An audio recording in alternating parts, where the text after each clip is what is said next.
May nakita akong feedback sa social media na may umangal taga Barangay Addition Hills na naghahalo lang ng semento at siya'y inaresto.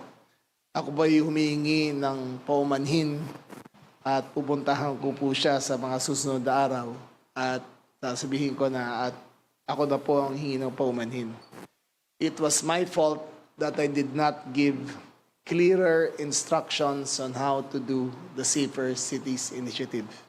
Nagkulang po ako ron. Ang gusto ko lang po, ang tanging hangarin ko ay patahimikin yung mga kalye. Ngunit, dahil sa kakulangan ng aking paliwanag, ay kahit sino na lang basta walang t-shirt ay siyang dinampot. Mali po yon. Nagkamali po kami ron and I take full responsibility.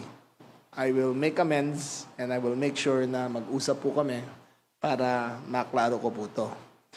Nevertheless, the Safe Cities Initiative has begun and it will progress.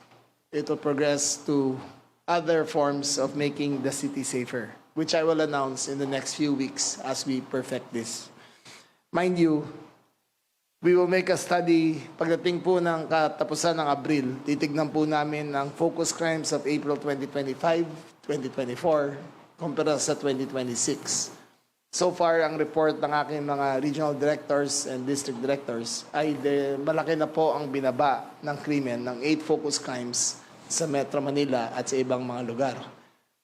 We expect to do more and we expect it to be better, but don't expect it to be perfect. Again, humingi ako ng paumanhin doon sa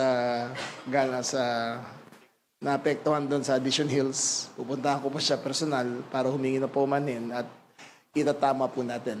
Pagkatapos po nito ay may command conference kami at ipapaliwanag ko kung ano pa at ikaklaro ko kung ano ang limits ng pwedeng gawin.